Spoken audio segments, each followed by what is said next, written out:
What's up guys, welcome back to another video. So we are finally going to be actually repairing this rock chip on my vehicle. So in the frame there should be another shot of the actual rock chip here. So I'm gonna go ahead and open these up. You should be able to see the rock chip right here. Now normally I'm gonna have a mirror behind there, that way I can see it, but for filming purposes I wanted to go ahead and set this frame up for you guys. So first step here is once I have my tool set up, I have the UV protection protecting the vehicle. Now I want to make sure that the glass is actually at the operating temperature that I need it to be to actually do a proper windshield repair. So if you guys don't have one, I would recommend getting one. This is actually just a infrared thermometer. Basically, I like to use this just to put it on the actual glass. That way I can see what the temperature is. So right now, this glass is about 73 degrees. So that is a perfect temperature to actually start repairing this rock chip. I want the glass to be anywhere between 70 to 100 degrees. I don't want it any more than 100 degrees because if it is that hot, it can start to expand and get bigger while I'm actually putting pressure on this chip and starting to work on it. So with that said, I definitely want the temperature of the glass to be anywhere from 70 to 100 degrees. Anywhere in between there is a good temperature to actually repair it, because that is the optimal temperature that the resin is going to flow inside of that chip. And we don't have that risk of it spreading and getting bigger due to temperature. Now, I don't like to change temperature on the glass too quickly. Now, if this was a hot glass, to say it was 150 degrees, I don't want to make sure that this glass, goes down very fast. All I want to do is put it in some shade, open up the windows, open up the doors, maybe let it cool down on its own. I don't want to use any heat exchanger. I know Delta Kits, they sell a tool that you can use to actually cool down windshields, but I don't like to use it because I don't want the temperature to jump and change very drastically, because when that happens, it can start to make that chip spread and get bigger. So if I want to cool down the windshield, I will just put it in the shade, open up the windows, open up the doors, let it cool down itself. If I want to heat up the windshield, a lot of times I like to actually make sure there's no ice on the windshield. I want to make sure that it's not actually getting cold. I can actually use my torch to kind of heat up the windshield very slowly, or you can use the defrosters to heat up the windshield. But again, be careful doing that, because I want to make sure you guys aren't heating up the windshield too quick and cooling down the windshield too quick. You want to do it at a slow pace because, again, you don't want that chip to start to expand and get bigger. All right, so we're gonna go ahead and actually work on this chip here.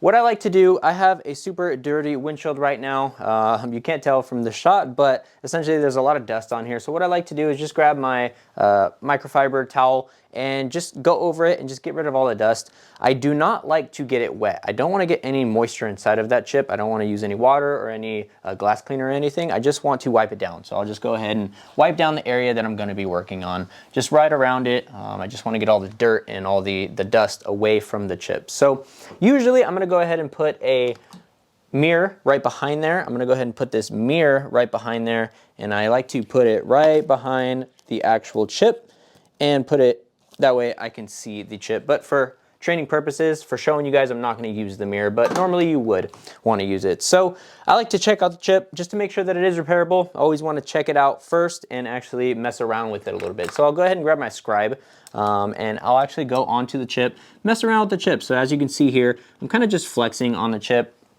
If you can kind of see, get a little bit better of a idea, that is kind of what this chip is. It looks like a combo chip, or a form of a combo chip. There's a star, there's legs, and then there's a little cavity inside of there. So I like to just flex around on the chip, kind of push on it. You can kind of see when I push on it, it kind of opens up a little bit. You can kind of see that inside of there. I'm just kind of messing around, just kind of making sure that all these legs are open, kind of making sure that all that resin is going to flow inside of the chip, and just being sure that this chip wasn't repaired in the past. A lot of times you're going to get cars that have chips that have already been repaired, but you can't really tell because it's done so badly. So kind of mess around with it. Use your scribe to kind of punch, or actually kind of mess with the impact point, and just make sure that there's no softness in there. This should be broken glass. I like to kind of just mess with it and kind of, press around, make sure that everything's open. That way I can get it prepped and ready to actually be filled. So So now that I kind of messed around on the chip and I made sure that all the cracks were kind of open, all of the legs were open, and you know, there was nothing kind of in the way to where when I actually do fill this chip, it's gonna go smoothly.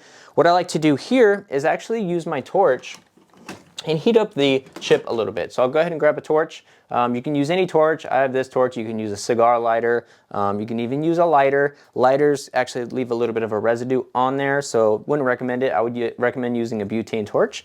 I like to get the torch and just heat it up a little bit just to make sure that there's no moisture inside of the chip. So I'll go ahead and turn this guy on and I'll put it right over the chip and kind of just heat it up very, very slightly. Heat it up very, very slightly. I don't want to heat up the chip. I just kind of want to you know, make it a little bit warmer, because I know that there's no moisture in this chip, but when you're working on someone's vehicle, you don't know if there's any moisture, right? So you want to make sure that there is no moisture inside of the chip. I like to just heat it up and take a look at it as you're doing this. When you do heat it up and kind of mess around in there, you'll see that the moisture is actually evaporating inside of the chip, and it kind of comes out.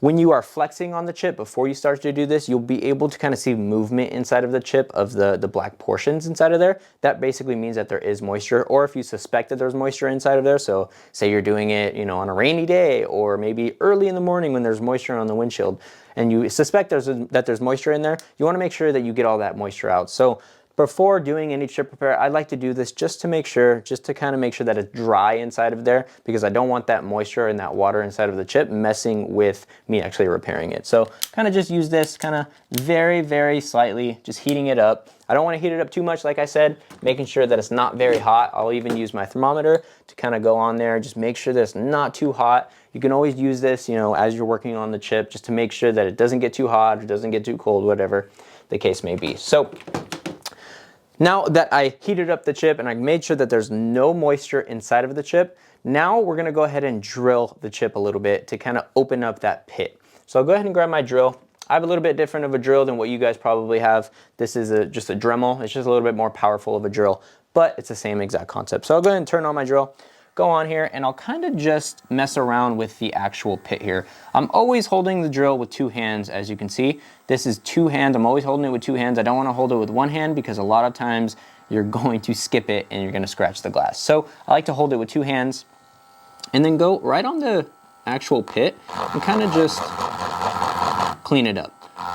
As you can see, there's not very much glass missing on here, so when I'm doing this, I'm kind of drilling a little bit into the chip just to make sure that there is an opening for it.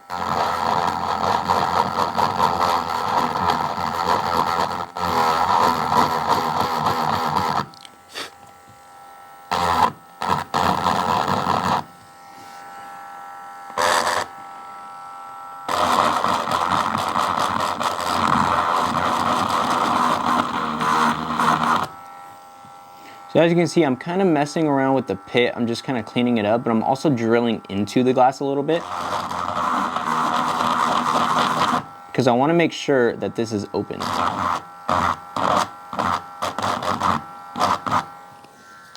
So I don't want to drill too much into the glass. I don't want to create a bigger hole than I need to. I just want to make sure that there is a big enough hole in there that you can actually get that resin to flow inside. So it's not too big. I just kind of cleaned up the actual pit inside of there to make sure that it's open enough and that it's cleaned up, so that way when I finish this repair, it'll look the best it can possibly look. So that is kind of how I prep the chip repairs. Next, we're gonna go ahead and actually fill this chip. But to kind of recap, what I like to do is make sure that the temperature is at the operating temperature that I need it to be, anywhere from 70 to 100 degrees. I want to go ahead and check out the chip, make sure that it is repairable. I want to make sure that all the legs are connected and make sure that everything it looks good to where I can fill it in correctly. And kind of mess around with that chip, flex on those legs, make sure I'm using my scribe to kind of flex on the legs, make sure it's open. And then for the pit, I like to actually use my drill to clean up the pit, make sure that I'm cleaning it up inside of there. And if I need to drill into the glass a little bit, I will do so. Now, if you guys do have this tool right here, or this tool right here, this slide hammer with the gauge on the end, you can actually screw this out on the end. And you can use this as a measuring tool. Kind of hard to see, but right there on the tip, there is a measuring tool. You can press this inside of the chip and that kind of measures how deep you can go inside of the chip. So you don't want to go any deeper than that little tiny nipple. When you place this on here and you place it flat on the glass, you're gonna see that it either this lays down flat on the glass or it doesn't. And it kind of, when you put it inside of the pit, it doesn't lay flat on the glass. That means you're not far enough, or you don't want to go past that technically. So when you put this in there and it lays flat on the glass, which it does right now, that means I'm far enough. I don't want to go any deeper than that because then I could start to drill into the glass. I will talk about drilling a little bit more in a different video, but that's how I use the drill to kind of prep the actual windshield repair. So that is prepped. I am ready to put the bridge on top of there and actually start filling it in. We're gonna go ahead and do that in the next video, so I'll see you in the next video.